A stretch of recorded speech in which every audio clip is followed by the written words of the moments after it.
again, everybody. Welcome back. We've got yet another amazing recording with lovely Jessie. Thank you. I have to say, yes, I have to say, you are the well that doesn't run dry. So there's just such a wonderful well of information that never stops flowing forth from you. And it's an absolute pleasure to always have you here and always be inspired and inspiring. And yeah, thank you so much. Thank you for Lovely. having me. Always the greatest pleasure. Okay, I think tonight what I'd like to maybe focus on to begin with is the secret language of the elite. So we often see these movie stars or the royalty, politicians, with black eyes. There's one black eye, which I think is communicating something from what I've read as well. And I think we have spoken about it as well. But then you see them making all sorts of symbols, and I understand that is how they're communicating in sign language with each other. So what can you tell us about that? Yeah, so, well, the hand signs is just one of the ways that they communicate. There's a lot of verbal, or let's put it this way, nonverbal language that they use using their body. So a lot of these individuals, you know, I talk about posture. And so, you know, when you grow up in that world, you're so, you get used to what does posture look like, you know, that becomes the normal base for everything. And then when you start to see people stepping outside of that posture, like, you know, it could be just a simple arm movement. It could be, you know, they, you know, wink at you or something. All of that then, you know, is communicating something. So you learn to start picking up that body language. One of the ways that they, you know, we've talked about how they do things in plain sight for, you know, they do it right in front of the public's eyes. People, you know, don't know that they are communicating. So they use a lot of means. It could be media. One of the biggest ways they communicate is through magazine covers that end up in our grocery store lines. Those come out at certain times. Usually they're quarterly.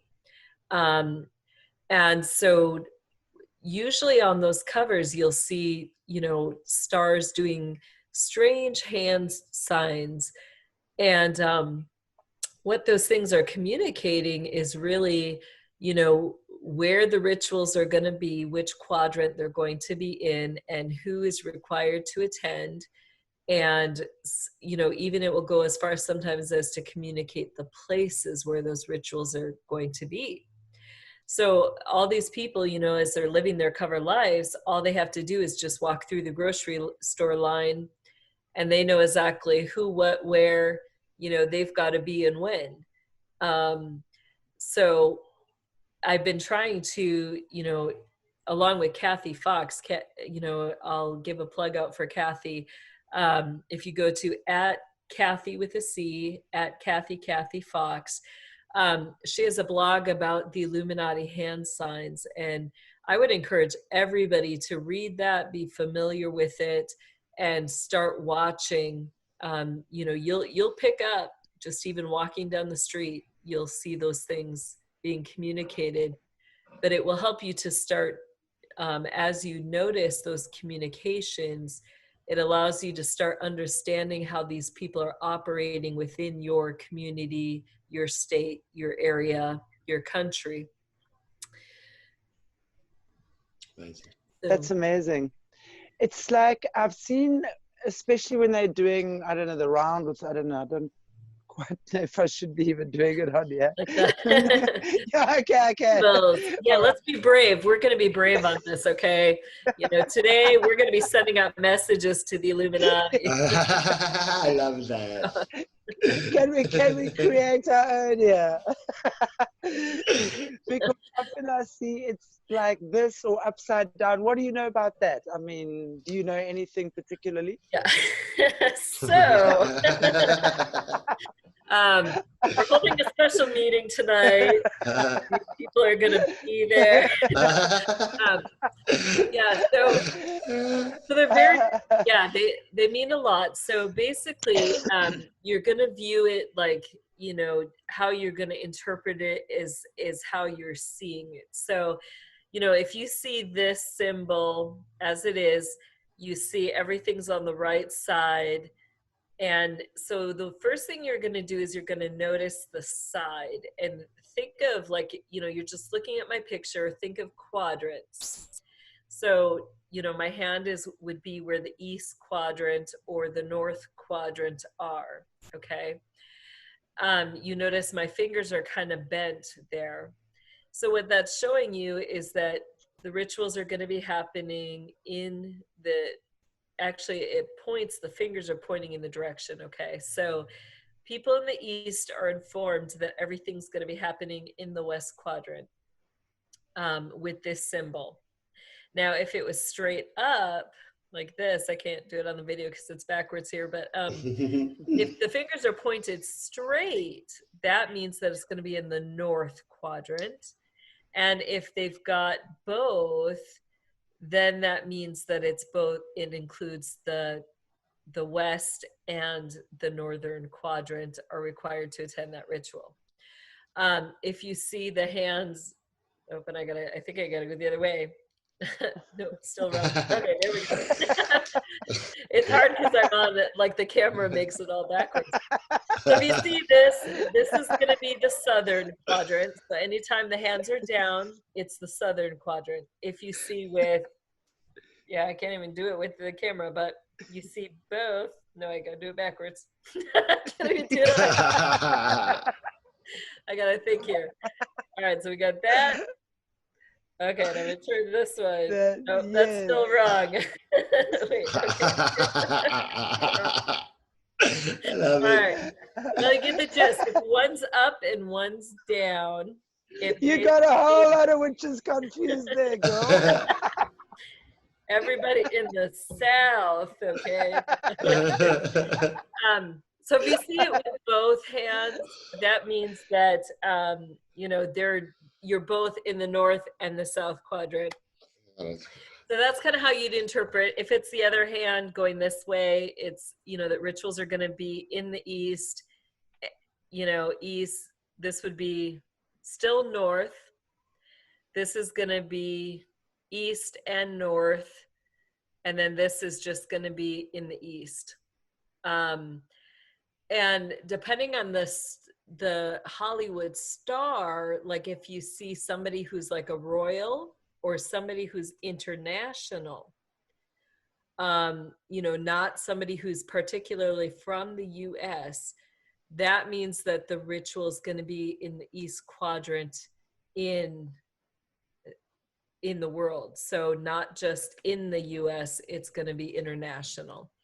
So those are some of their symbols. Like those are the basic ones, and you can just figure out, okay, everybody's going to be gathering in that, let's just say, western quadrant. So then what we watch for is they'll continue to have different magazines put out different things. So some of them then will talk about, you know, oh, let's look at so-and-so's mansion in California. Okay, well, we just saw somebody put up, hey, you know, other way, rituals are going to be in the West. So now someone else is putting out the where, the location. They're talking about so-and-so's mansion in California. So now we know that the big ritual, like they could have smaller groups who, you know, could be meeting anywhere in the world during this ritual time.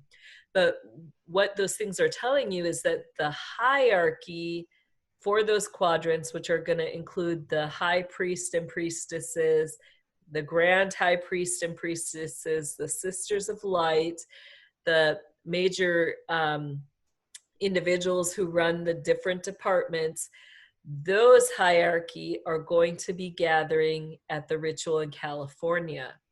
And it very most likely is going to be somewhere underground or near the mansion of that person that they've mentioned. Or they may even bring out things about, you know, did you see so-and-so's new yacht?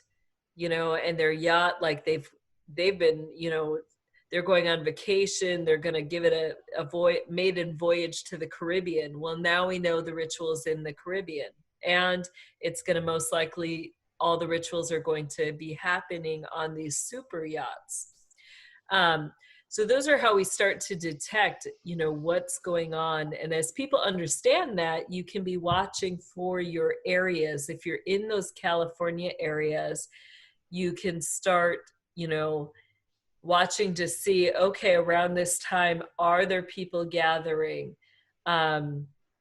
You know, we've pinpointed a lot of the different strongholds with the dumb bases.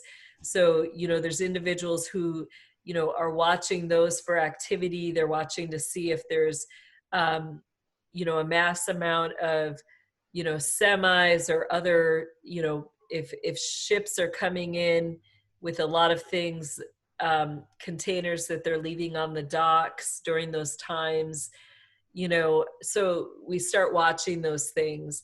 One of the things a while back that was caught back in, I think it was 2016 or 17, they had the Bilderberg conference in Italy. However, the ambassador for the Italian Bilderbergs was not in Italy during that conference. So it was really strange. Like, you know, he's the ambassador. Why is he not there while they're having a meeting? Okay. Well, instead, he was here in the United States. And so, you know, the country started watching, and you can look up and find there was a ship that they called the Aquarius that had 350 individuals on it. The majority of them were children, and they tried to dock in off of the Malta area there, and the president refused to allow them to dock, and they brought in Coast Guard and other individuals who were able to rescue those children. But basically those children were heading towards the Bilderberg conference. So there was a case of human trafficking there. So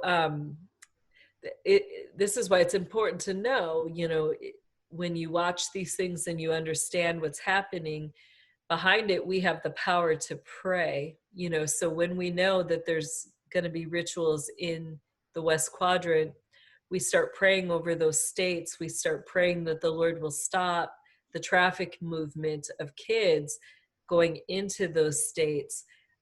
We can have people watching, you know, for, you know, weird events that may arise. Like sometimes they'll decide to have music festivals or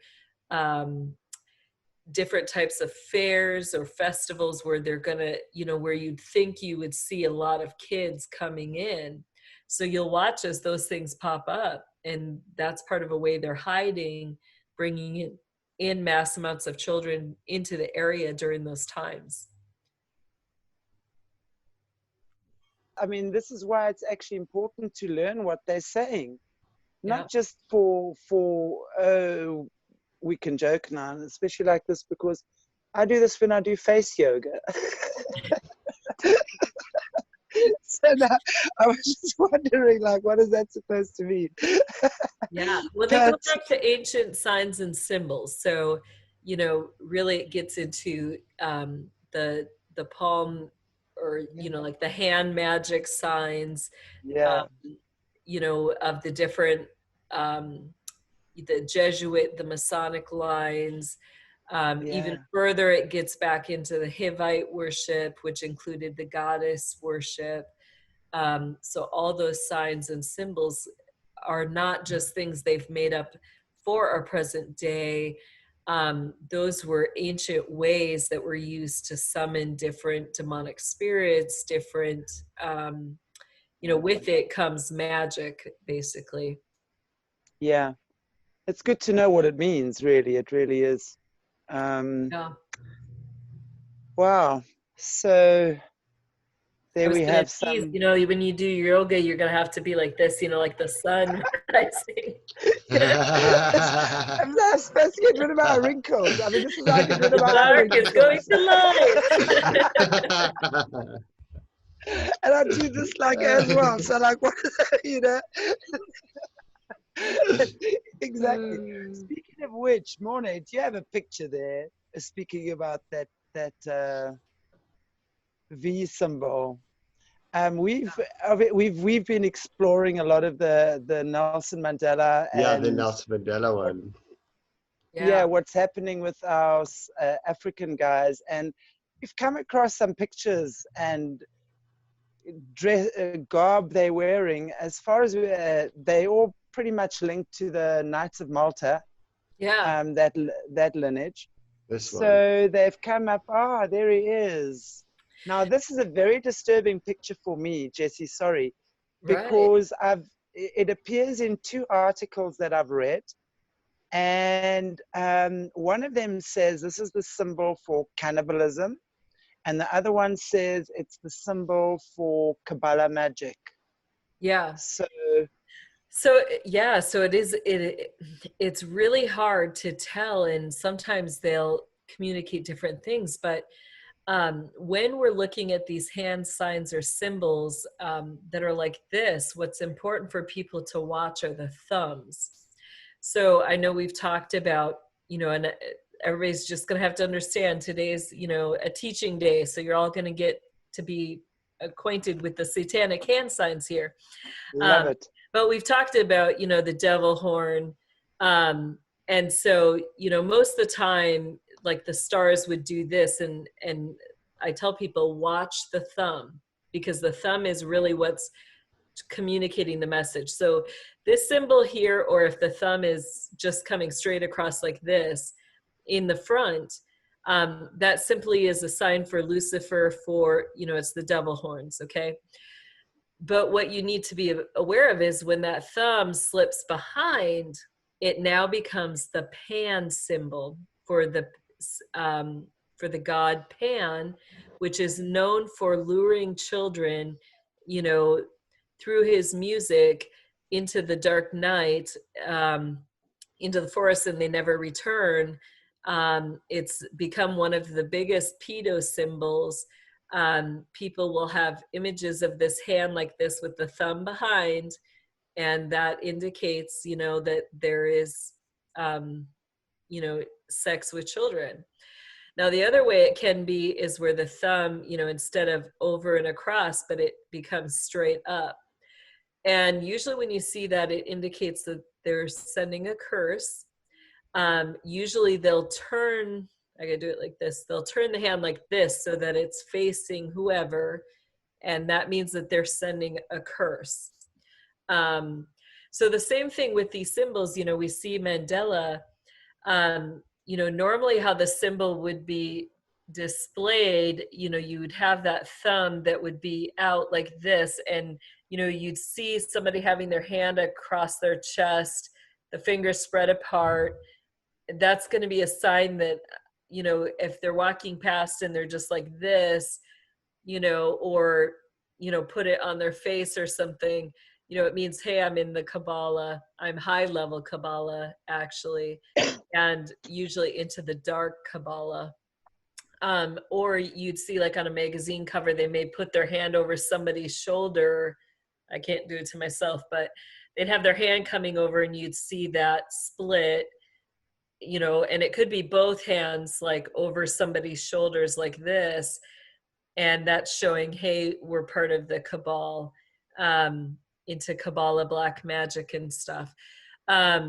When you see again, you know, you watch the thumbs. So when the thumbs are, you know, just kind of out or on the side, that's going to be Kabbalah. When you see the thumbs split or behind, that's going to usually indicate the cannibalism. So what's weird about his picture is it's a mix of both. So it's really hard to interpret that picture. Is he saying he's part of the cabal black magic, or is he indeed saying he's part of the cannibalism? because you see his hands, like I think they're like turned sideways, and you can't make out, is that thumb directly on the side? Is it directly, you know, Yeah. so it's, but what's concerning to me is that he's doing that sign near his face, near his mouth in particular. So if I were looking at that, you know, I would be concerned that he is indeed sending, you know, a message that there's going to be a cannibal event. You know, I'd like to know when this picture was taken and what it was put on. You know, was he advertising a fundraiser? If it came with an event, I would very clearly communicate that to mean that that he was letting other people know that that event was going to be a cannibal event. By the looks of the picture, he was already out of prison.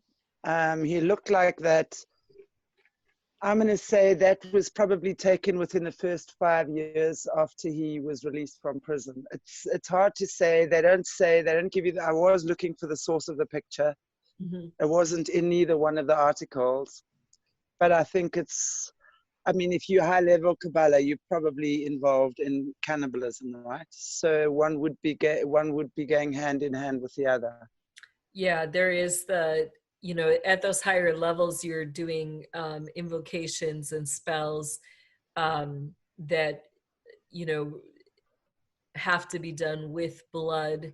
So, you know, usually those events do come with that. You know, but we can't say for sure on that, but we can pose the questions and create the awareness that people can start watching for those type of hand symbols and things, and question, you know, question what are they communicating? Who are they communicating to?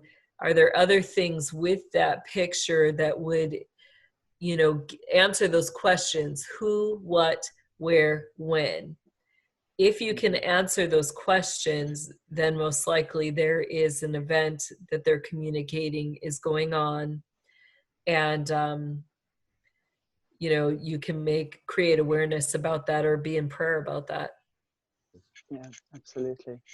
It's interesting because this is really one of the occasions for me that the minute our eyes start opening, it's amazing what we see. Right. So especially with this process, the more my eyes have opened to what's been going on, more and more information is flowing in my direction and in our direction for us to see these things. I also read an article, or was doing some research rather, about him. And before he was actually married to Winnie Mandela, he was married to another woman, which I actually forgot about, but that's not a secret. Mm-hmm. But apparently he was incredibly abusive towards her, physically nearly murdered her. So that's a part of him we didn't know. Mm-hmm. And what I've also been getting feedback on from a few people, in fact, since we've been doing this, is that they've heard he was into little boys. This is apparently not the first time rumblings around this have happened, about his, I don't even want to say the word around his name, but his pedo desires, pedo antics. Yeah. So there's definitely been people that have heard what's going on, or this has kind of come up before. Mm-hmm. Interesting. Morne, do you have any of those other pictures that we can just, Yeah. I want just Jessie to have a look. There's the one where he's giving a handshake, I think, with Oliver Tambo.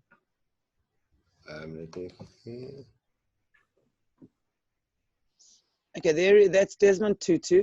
Mm-hmm. So there's, okay. So if you go back, even that first one with the robes, but which one go ahead and you showed the pictures. Yeah. So that one, usually when they do that, I can't do it to myself, but they'll do that handshake and you'll see their thumbs, they'll cross over one another and then cross back. So, you know, and it's really fast. It'll be like, you know, that, and they know, like, they'll do different things with their hands. Even as their hand slides in, they'll be moving their fingers in a certain way so that that person knows that they're a fellow Masonic. So those type of things are really important to watch. With, you know, you definitely see those thumbs on the pressing on the front forehand. Yes. And Yeah. that usually is very indicative of Masonic. Now, if you go back to that one with the robe, even that one right there. So what's very common is that certain posture that the other gentleman is standing in with the hand crossed over. That is when you are in the presence of somebody who is of a higher position than you. You will do that hand sign, and that means it shows, like, you know, for everybody else who is involved, they know then who's the honored person. Okay, so they would know Mandela is higher than this other guy because he's doing, they call that kind of like it's a sign of submission. He's showing that Mandela is of higher position than he is. So they would indicate that, so everybody who would be there would know, you know, even though they might be under this guy, he might be their leader, they would know that Mandela is the one who's going to have the final say, the final authority, and be heading up whatever's going on. So it was a way to indicate honor or position. Wow. I don't even know who that guy is, actually. Yeah, you see, there's other people, like you'll see that young girl who's involved with the climate change, Greta. She does that sometimes in front of people. Some people have misinterpreted and said that usually is a way they indicate who their handler is. That's not necessarily always the case. It could be. Because the handler obviously is going to be in a higher position than the person who's subservient. But it really is just, you know, showing that, hey, this person's higher. I'm subservient to this person who's next to me. You know, so show the proper respect to the person that's next to me. So. Wow. Mona, are there any other pics? I want the ones there was with Tutu. Okay, that's I don't even know that. I recognize his face, but I don't know who he is. There you can see him. It's quite small in the top middle. There he is with Oliver Tambo. Yep. Oliver Tambo. Go ahead. Sorry, Oliver Tambo is the father of the ANC. He's no longer with us. He's passed away. But there is Nelson Mandela with Oliver Tambo. Mm-hmm.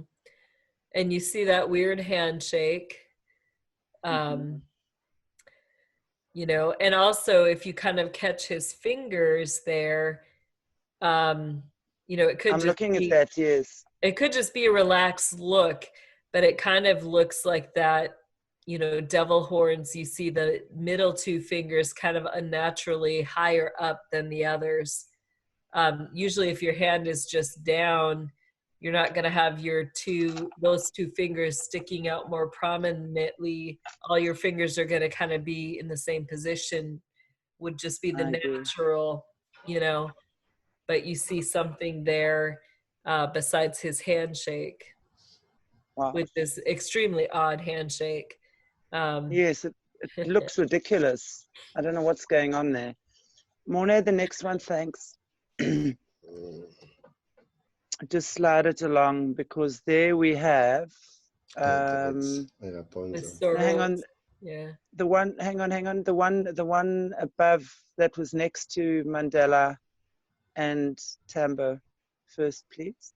This one, yeah, just enlarge it again. Okay. Top right corner. And yeah, you have Cyril Ramaphosa, who's, I mean, but look how he's looking. Look how he's looking down. And that's Harry Oppenheimer, who was said to be his handler.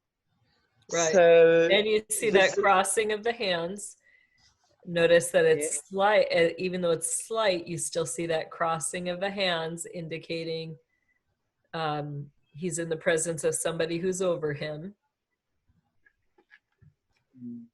Wow. And then sometimes when you see remind me, who's the other gentleman who's with him? The Harry Oppenheimer is the older white guy. Okay. And then that's Cyril Ramaphosa, who's our current president, but obviously much younger.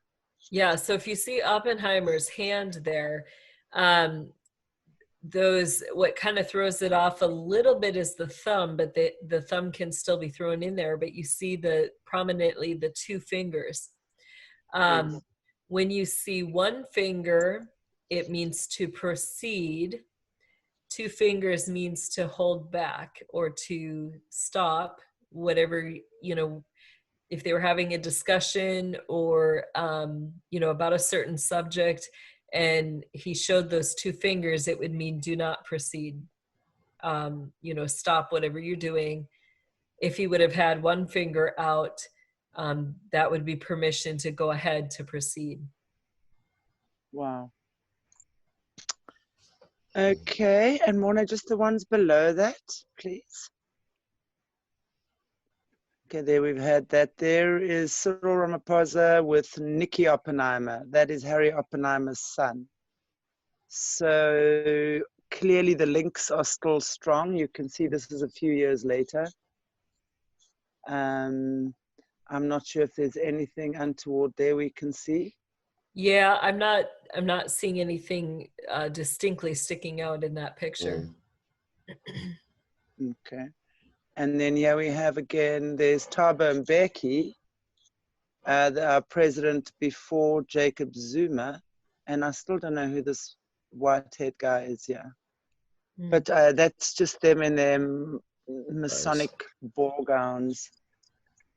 So those call it a logo type thing. Is that anything specific on their garments they're wearing? I believe that is Knights of Malta. Yeah, they are all from the Knights of Malta. Yeah. So that would just be that's one of their traditional robe garbs. And they have it both inward and outward.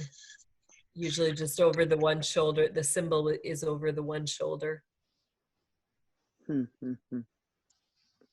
Okay. Yeah, we have it. She's living proof. Is there anything else, sorry, Mona, that's coming after that? That was that one photo.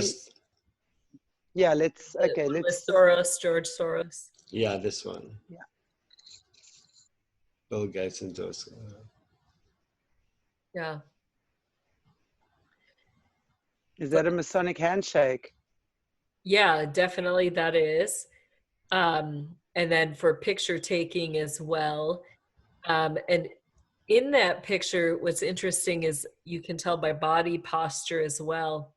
So Tutu would be of higher position than Bill Gates. And you'll see the people who are of higher position will usually position themselves slightly behind the person. And usually like their hand would be on their back. And so that's a sign of power, another one. So he's kind of put Bill forward, and he's coming behind him. So what's interesting too about that is a lot of times the people who are investing in those under them, who are either financially backing or somehow doing something to progress that person's position or career, kind of like a sponsor or something like that, they would position themselves that way to indicate that they're supporting and investing in this individual. So Mm. I find that kind of interesting to see Tutu in that position with Bill. That's Ramaphosa, by the way. That's Yeah, not Robert. Tutu. That's Oh, Ramaphosa. sorry, yep. Yeah. So this was taken, I think, in February, just before our COVID pandemic, and Bill Gates was here for.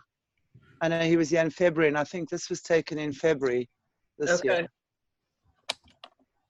Give me 1 second here. You're having a technical issue. Okay. No problem. All right. Sorry about that. No problem. Yeah, and then in the second picture, you see a gentleman on the far right, and he's in that submissive hand position again. Mm-hmm. And you see kind of neutral for the middle guy, and then you see Soros is kind of in that position where he's slightly behind him a little bit on the one side there. So that's going to be signifying power structure in that picture.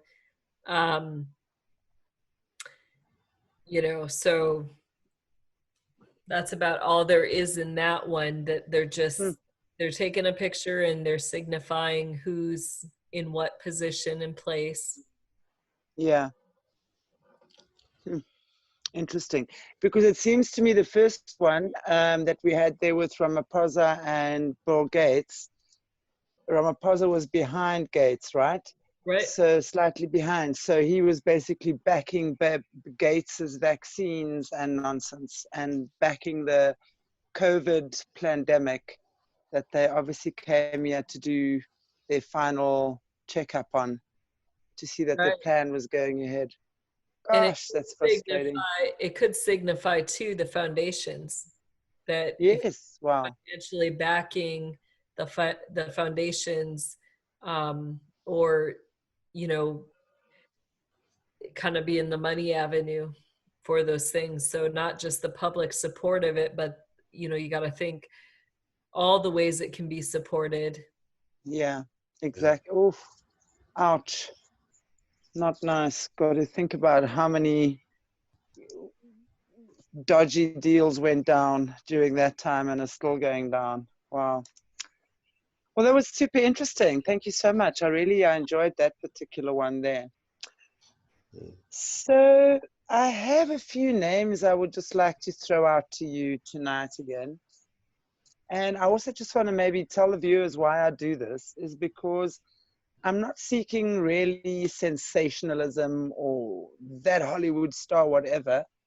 It's really about creating awareness. So the names that are coming up are pretty much the people are involved. And for many people, it's still shocking that certain individuals are involved in these nefarious activities. That's become my new favorite thing to say, nefarious activities. It sounds so nice.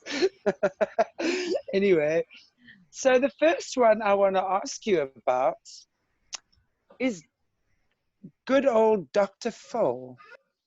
What do we know about Dr. Phil?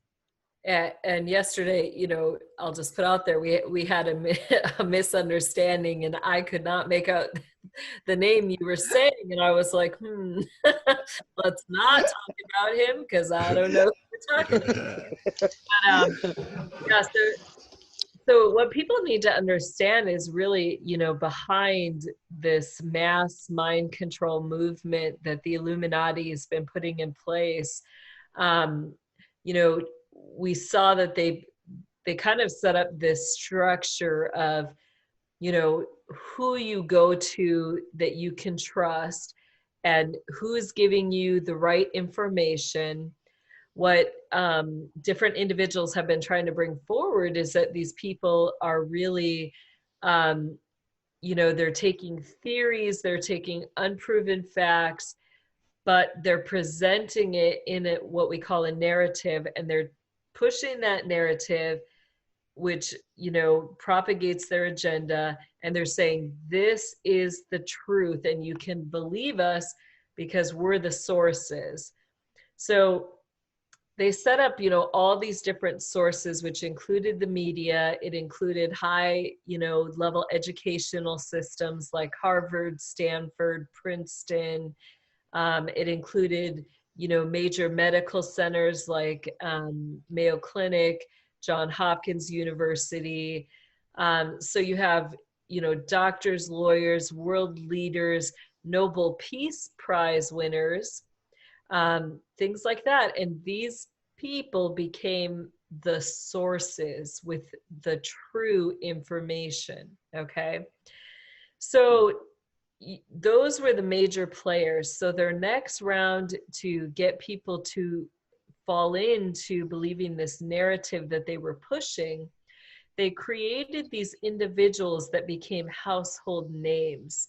And how they did that was by creating these TV shows, you know, which, so things like Oprah, Dr. Phil, Ellen DeGeneres, okay?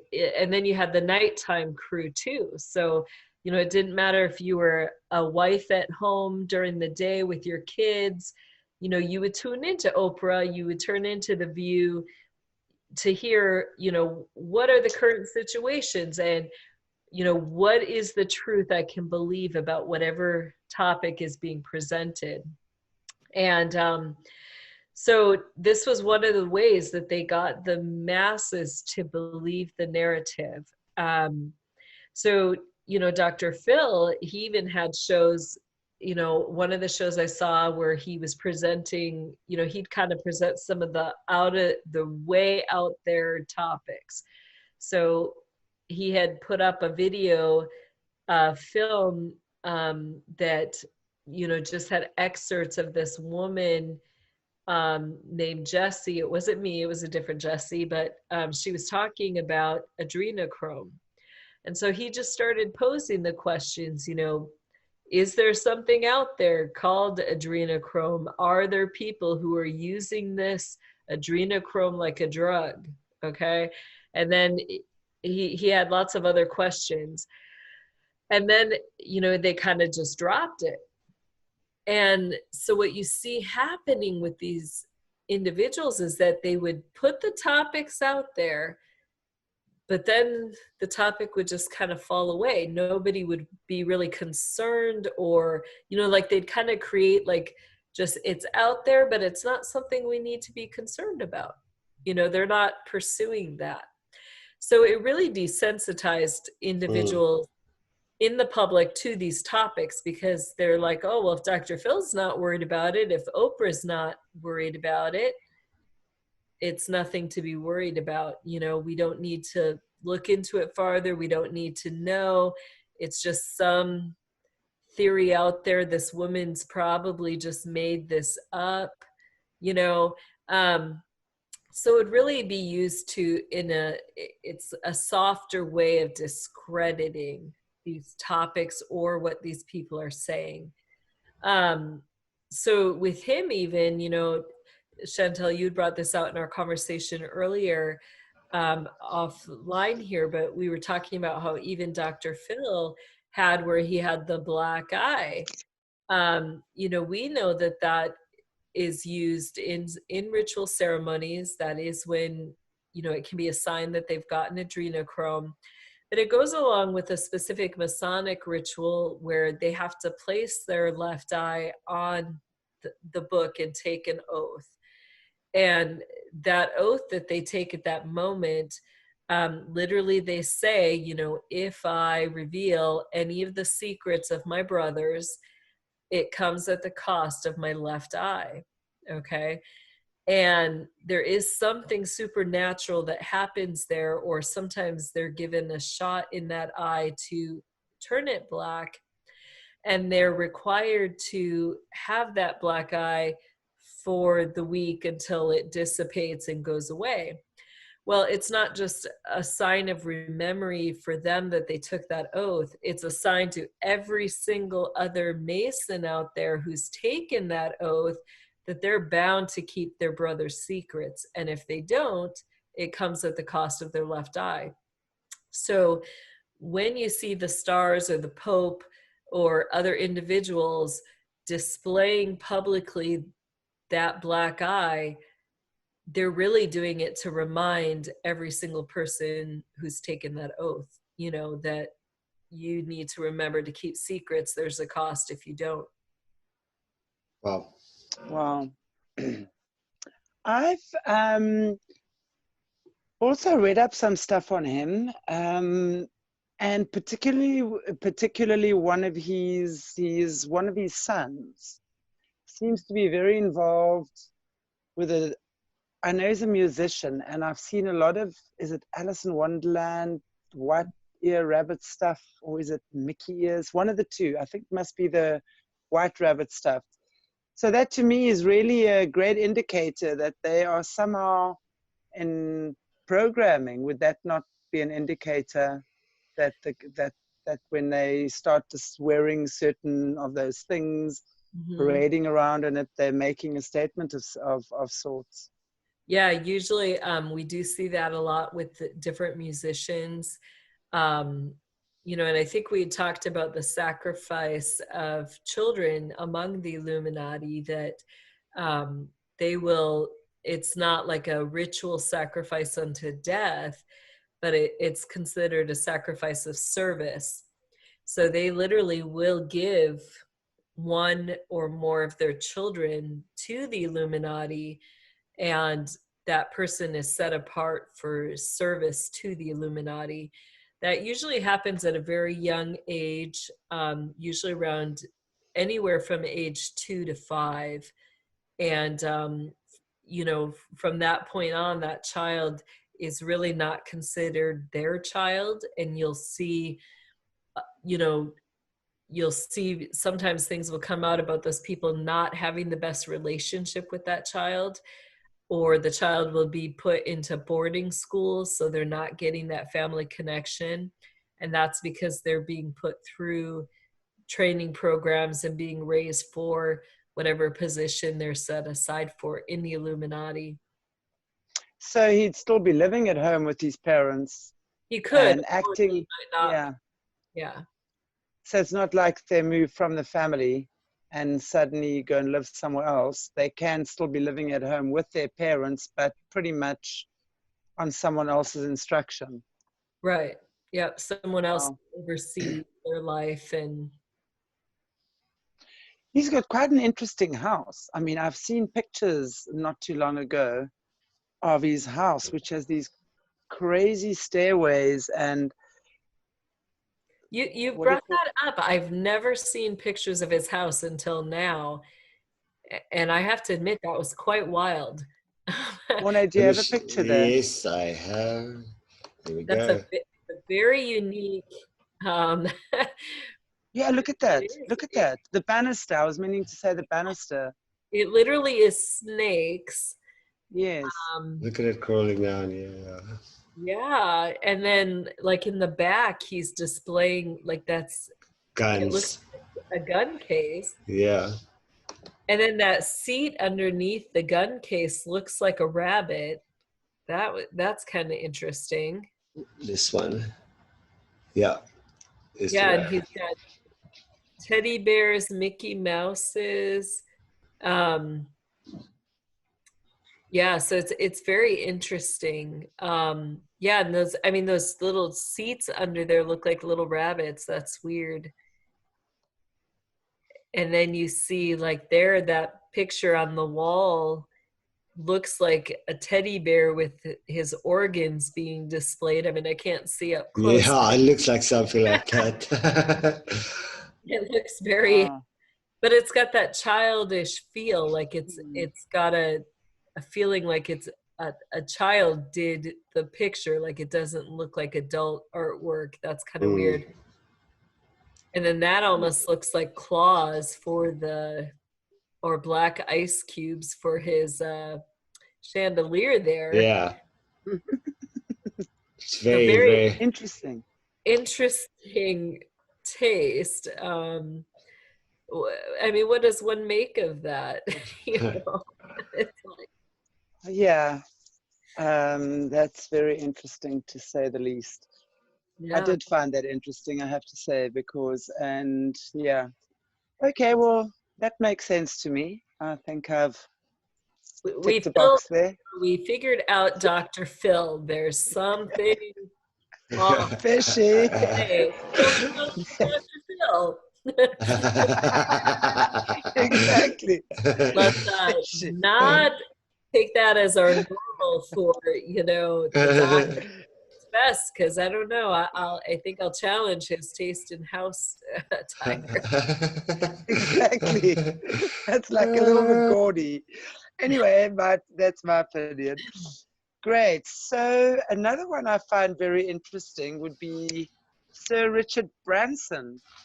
Now, I've been listening a lot to Gene Decode, and he had quite a lot to say about Richard Branson.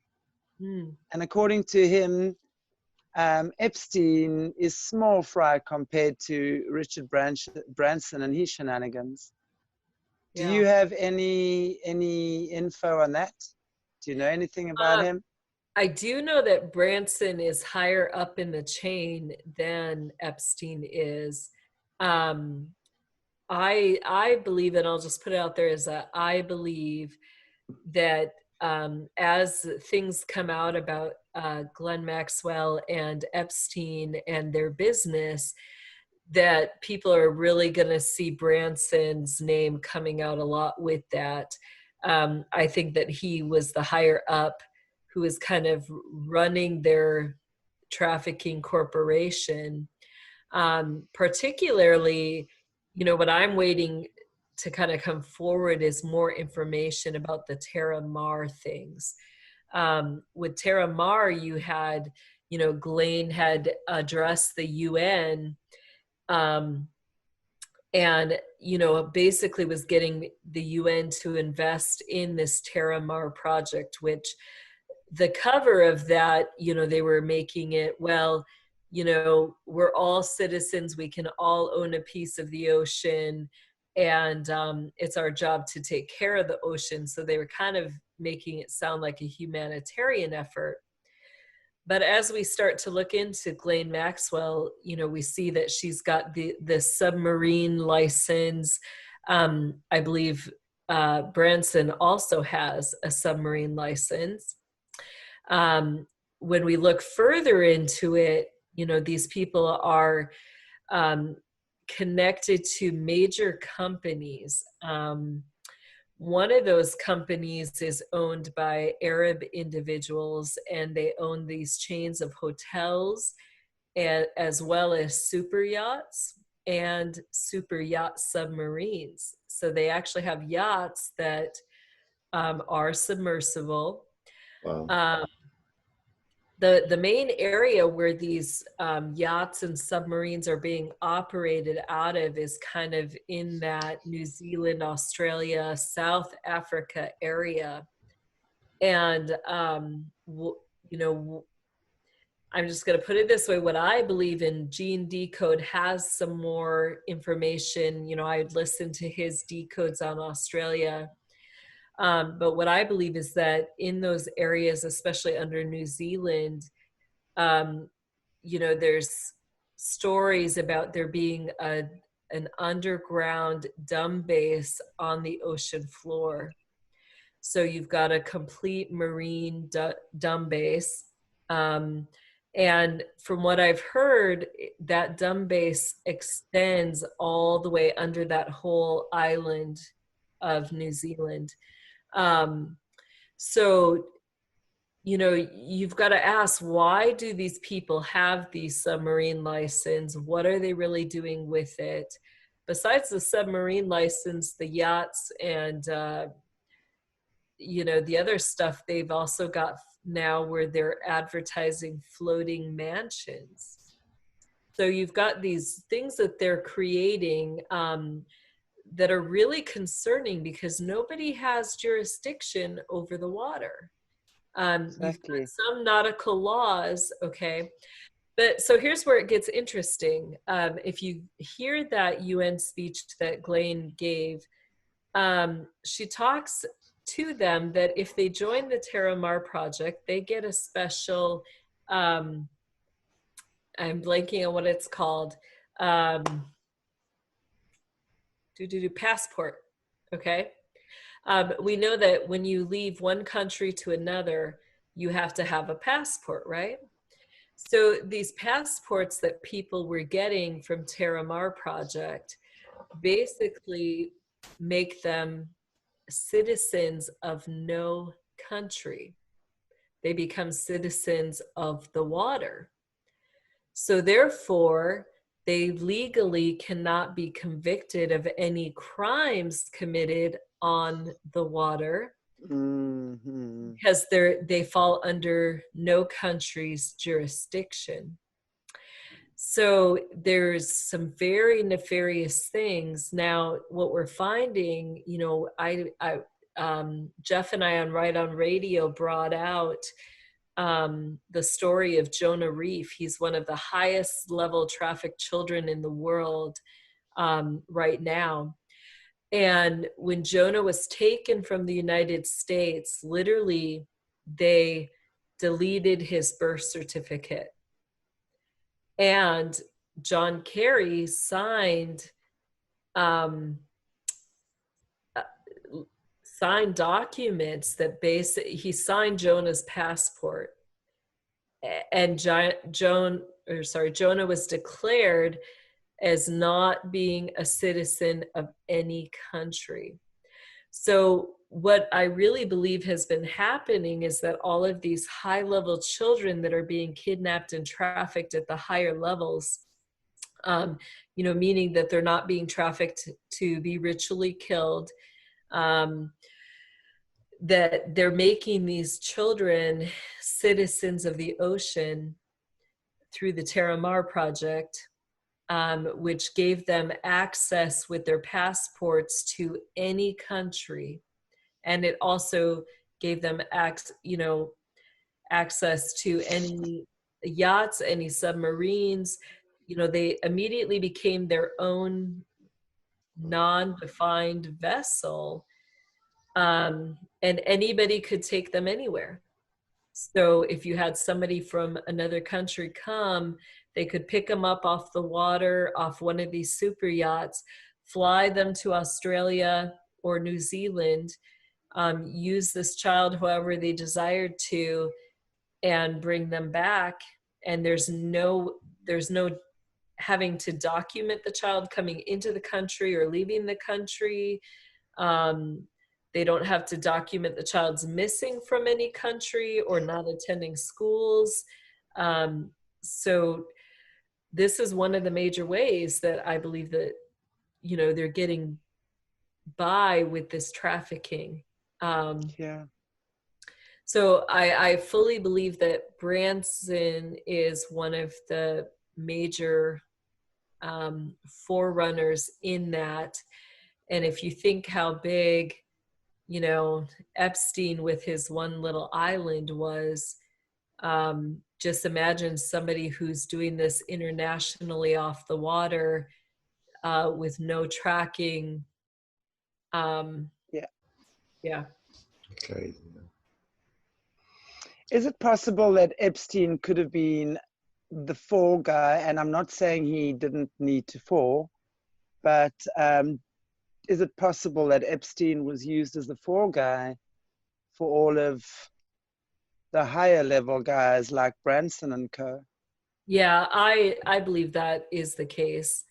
You know, and I think Blaine got, you know, well, she got caught and stuff, but I think that that was made possible as well, because they plan to have them take the fall since they're lower level individuals in the organization. And you know, what's really going to be scary, I'm going to forewarn people that as information about Ghislaine and Epstein come out and the fullness of what they were really doing in those doing to children comes out, think of it as the iceberg. You know, that's just the surface information of what was happening at a middle level to these children. You know, at a higher level, the higher level people are doing far worse than what these people are being convicted of. So we have to keep that in mind. Yeah, Yeah, sure. absolutely. So, Speaking of someone dodgy, Ellen DeGeneres. Yeah. There's been a lot about her that people can, see. One of the things that came forward, that I was picking up on was, kind of what was happening to her during this lockdown and quarantine. And, during the first 4 weeks of that, you saw a huge change in Ellen's physical appearance. She was putting out some really weird videos, things that you're just like, the rest of us are coping pretty well right now. Yeah. It looked like she really was not coping too well. And at one point even she's like upside down on her couch, and her position is very much like the tarot card of the Fool. I had to ask, is she sending secret communications? Like, what in the world is she doing? Because most people, even if you're that bored, you're not going to sit there to take the time of yourself sitting in that position, I mean, to make that Calling Justin Bieber. I was like, what the heck? And then you had all the keys on the, and keys are very symbolic in the Masonic and cabal world. They represent secrets that, you take an oath at a certain level where you actually get a chain and you wear the key on the chain. And it's to remind you that silence is golden and that you keep those secrets. So it's interesting to see her with all this mass amount of really old keys. And that's usually what they'll pick for those necklaces, are older keys. So, and then I'm kind of just my own personal opinion, but I kind of get scared some of the stuff she puts out with her mother. I'm like, what in the world is going on with her mother? I would be scared to leave an elderly person in her care, Exactly. and I guess that's just from what I'm seeing, that she's putting out publicly. So, those were kind of some of my thoughts on that. crazy. Interesting that I must say I've never been an Ellen fan, her shows. So I've really watched, if I've watched 8 of her shows throughout my knowledge of her, that'd be a lot. But one of them I did watch was where she spoke about herself and her wife, Portia. And in fact, Portia had just come back from, I think it was Rwanda. I do speak under correction, but it could be Rwanda or the Congo, one of the upper African countries, where she's apparently started a sanctuary for gorillas. Now, she was apparently quite inspired by Diana Fossey, who I'm not sure if you guys are familiar with, but she used to be she worked with the gorillas a number of years ago. In fact, they made the movie on her, Gorillas in the Mist, was about Diane Fossey's life, where she was killed and she was putting an end to the poaching and, that kind of stuff.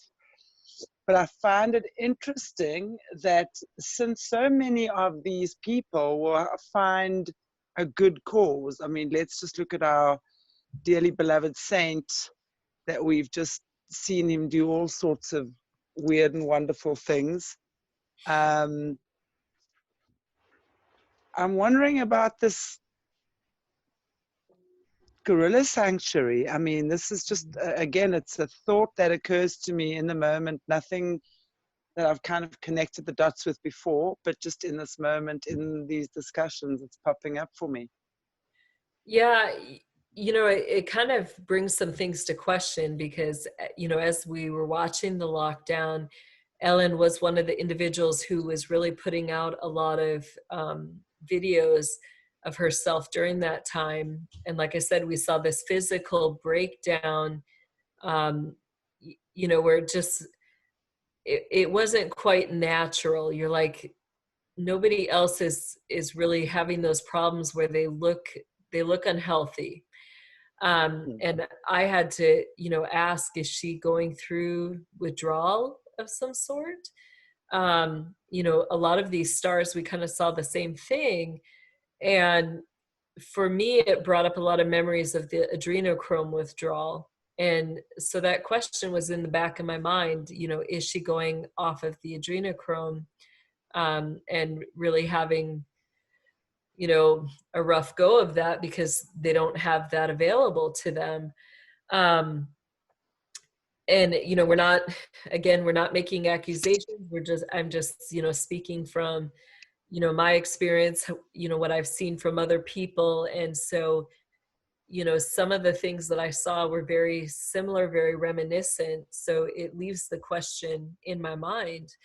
The same thing with, you know, what we see happening with her wife and stuff, and the sanctuary. One of the things that these individuals do is they declare humanitarian efforts, and that's where their money is invested or goes to. You know, and so it seemed like Rwanda was one of the areas that they were putting their money into. So it very well could be a declaration of their humanitarian efforts. That particular story, I don't know how else to put it other than it really triggers a lot of bad memories for me. You know, and so I guess we're just going to kind of put it out there. And again, you know, we're not making any accusations at all in this. But one of the, you know, things that came out this past week from the task force was they posted articles sharing about the animal trafficking that was going on.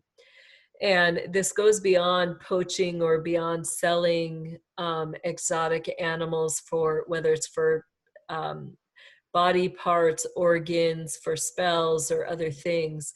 When we're talking about the animal trafficking, there are individuals in countries who are into beastiality, you know, where they're sodomizing animals. Orangutans, chimpanzees, these are among some of the higher animals that are sold for this bestiality. What really triggered me in the gorilla sanctuaries is, you know, as a child, I had to witness some of the animal bestiality. But with the bigger creatures, it's not the gorilla that's going to be victimized. What I saw happen was that they threw out small children to the gorilla. And, you know, so the child really was the victim and was sodomized by the animal. And usually the children did not live through that.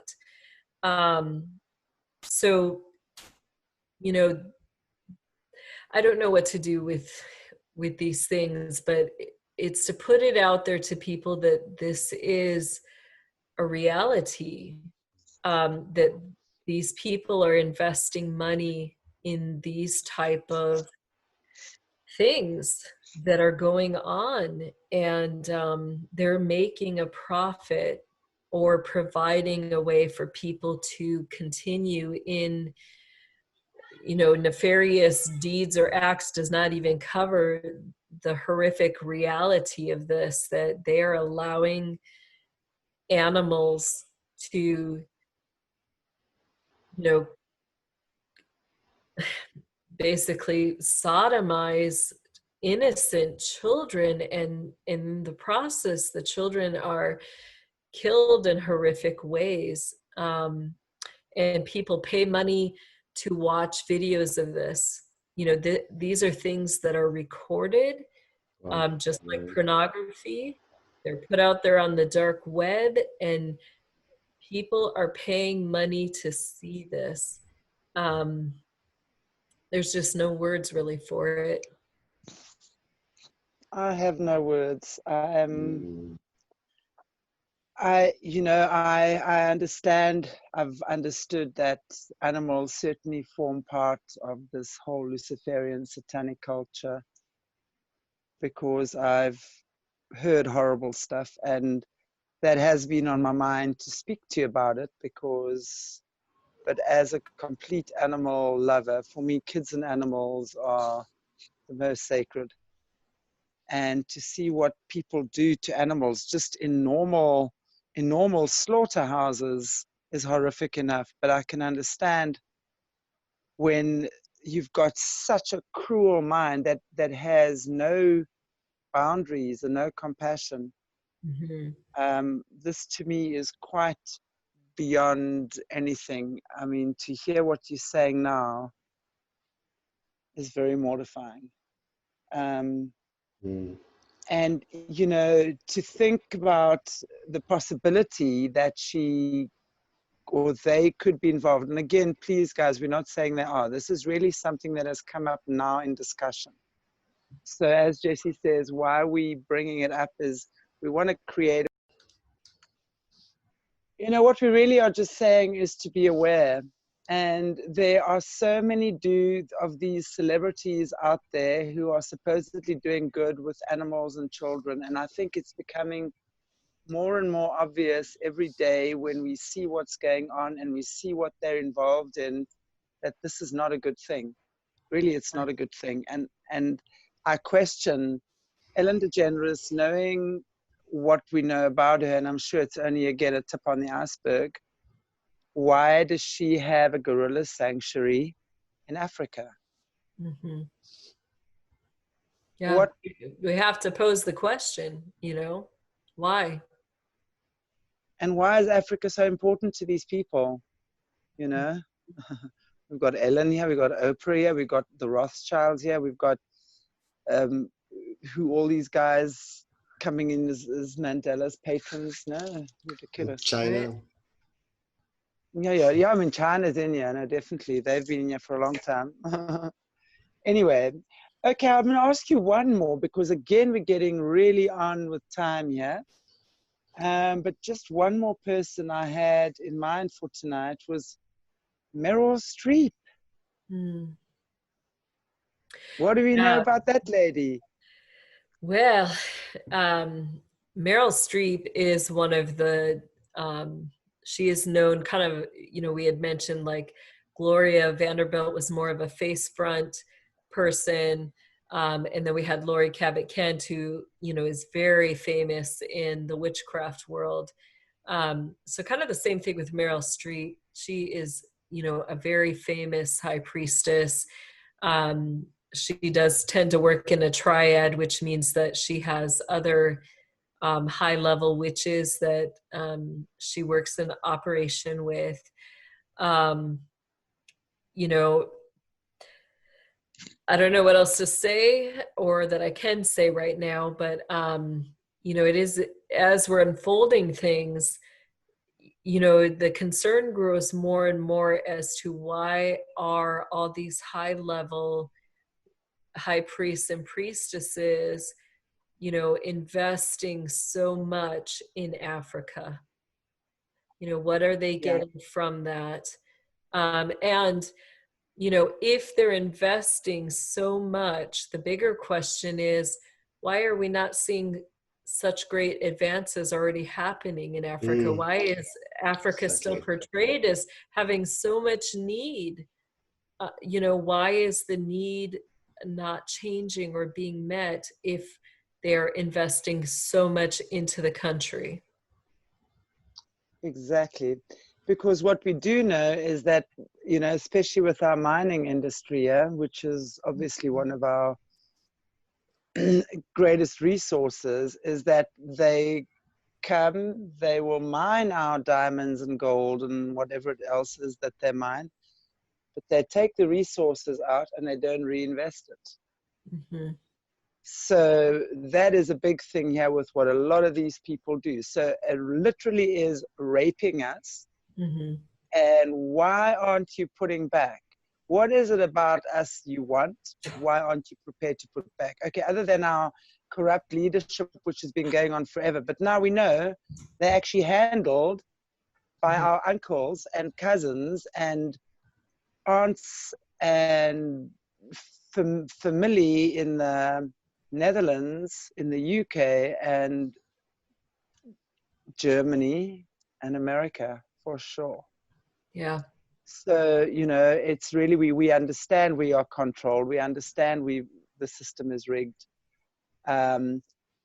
That for me is interesting because there's just too many fingers in the pie here from these seemingly do-gooders who actually do nothing to do good. You never hear about them doing anything. And even if they do, it's one big hoo-ha.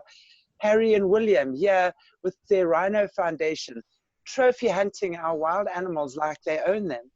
Right. It is, so there's a lot of that going on. And I actually did say the last one was the last one, but I do have one more last one, and that will really be the last one. And I know we often speak about him, but maybe to tell us a bit about Barack. I mean, there's so many crazy stories about him and Michelle being a man who's Michael, whatever, proper name Michael. He's high up in the satanic cult, Obama. He's apparently from the Ishmael bloodline. What can you tell us about him? Yeah. Well, I think all that stuff we've kind of talked about is that, you know, he has, you know, first people have to understand that the story he's been telling us about his birth, his childhood, is not accurate. You know, there's a lot of speculations on that, but for me, you know, I found, you know, I went straight to a source, and people can look up Field McConnell. He is a retired Marine, federal whistleblower. This man blew the whistle on 911 or 9/11, and Field claims that, you know, he went to high school with Barry before he was known as, you know, Obama or Hussein. So he's got the evidence and the proof to show that, and talks quite a bit about, you know, about those things. Field also, his family was in the system. So, you know, it sounds to me like, you know, this individual, that Obama was somebody who grew up in the system. I know him to be connected to, you know, especially the Chicago area. You know, so he was connected with Hillary Clinton there. And then, you know, the things, I don't know too much about Michelle, so you know, I'm really not going to comment too much on that right now, but the evidence is there if people look for it, and they can research it and decide for themselves whether they want to, you know, believe she's really a woman, or if they want to, you know, accept what the evidence shows forth. You know, one of the other connections that not a lot of people are aware of is, you know, people have heard about Bohemian Grove. And so this past year, when Bohemian Grove decided to close down their website, Somerset Bellenhoff put a very interesting message up on the Bohemian Grove website, and it basically directed people to contact on Node 9 the Cathedral of Luxembourg if they had questions or needed directions. Okay, so what people need to know is that Cathedral of Luxembourg is another name for Notre Dame in France. This was after it supposedly had the fire, which, you know, there's pictures of, you know, Michelle Obama drinking wine on a boat as they're watching Notre Dame burn. So the question has to be is, after they've had this massive fire, and even if Notre Dame had been a huge ritual site they were using, and now it's, you know, because of the fire, it's inaccessible, why is the head of the person who runs Bohemian Grove directing people to contact and call this church for directions? Directions for what? For ritual? you know Yeah. why is the Cathedral of Luxembourg even giving out communications to people who want to be in contact with Somerset Belanoff or people who are involved with Bohemian Grove? Exactly. So there's a lot of questions here I've got. One of the other interesting things is the line Node 9. That's the back channel communications for the elite. People can look this up. In Arizona, the Vatican, and this is where it really has to go to, is the Vatican. The Vatican has what would you call it? They've got something that's used in communication lines that is called the Lucifer. Okay. And so when Bellenhoff talks about this Node 9, she's really telling them to go through the Vatican's dark shadow communication channels. So it kind of ties all those things together. And, it seems that Michelle Obama is very integrated with that line and with things revolving around that. So it's not just, Obama himself who's implicated in some of these things. Michelle as well has a lot of connections that we have to ask questions about. Oh, and aren't we just? I think it's nice. We ask the questions, the answers are bound to arise, aren't they? Even if it comes at another time. Wow. Wow. Okay. I think we've taken up enough of your time for one beautiful day. Night for us again. So, Jessie, thank you so much for your time, your energy, wow, you're so generous in terms of your knowledge you share. So much. Yeah, it's really, and I want to say that, sorry. Yes, absolutely. No, it's cool. It's pretty much what I wanted to say anyway, was that I think it's so amazing. And the more I'm doing it, the more people are contacting, asking questions, looking for information. And I'm loving it, because that's really what this has been about. It's just a gentle process. It's not like, no. I mean, it's staggering information, but I like the way that it's unfolding. I must say, it's really cool. So thank you so much. Yes, thank you. And yeah, Mornay, would you like to, before Jessie closes off in prayer with us, would you like to? Yeah, just wow. Again, wow. And thank you for sharing. Definitely. Thank you. I've definitely got some digesting to do tonight. Yeah. Something, yeah. But yeah, be strong. Everybody be strong while digesting the information. That's how we're going to eliminate the darkness, like your website says. Right. Exactly. Thank you for that's sharing. Something, yeah.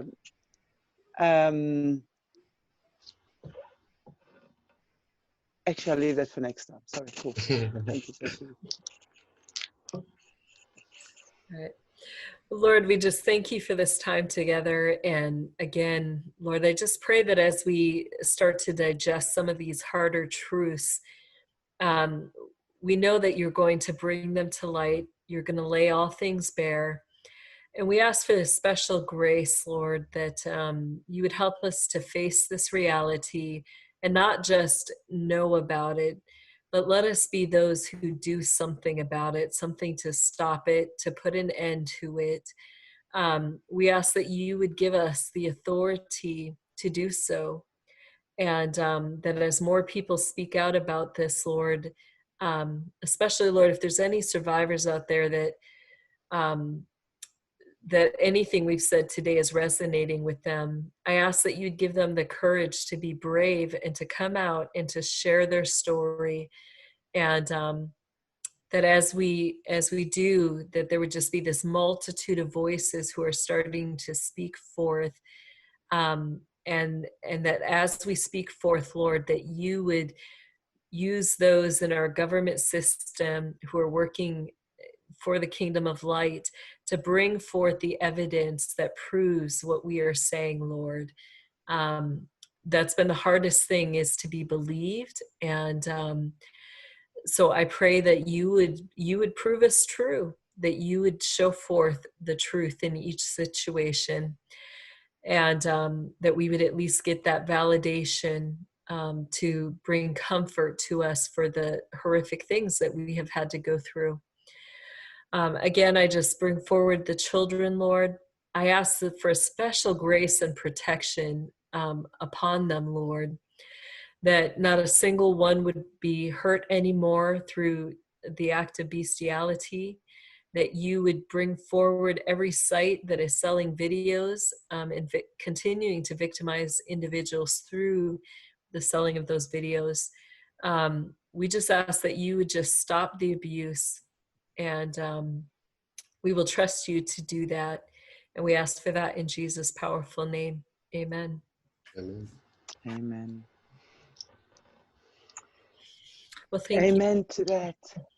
Mm. Beautiful. Yes. Well, I look forward to next week's show and our conversation then. Yes. Indeed. Wow. Thank you, Jessie. Definitely. Really awesome. And have a beautiful day. I'll Thank catch you. up with you Yes. very Have a beautiful soon. day, Bye. Jessie. Thank you. Thanks, guys. Take it easy, and we'll see you next week. Yes. Thanks a Bye-bye. lot. Yeah. Ciao. Mm.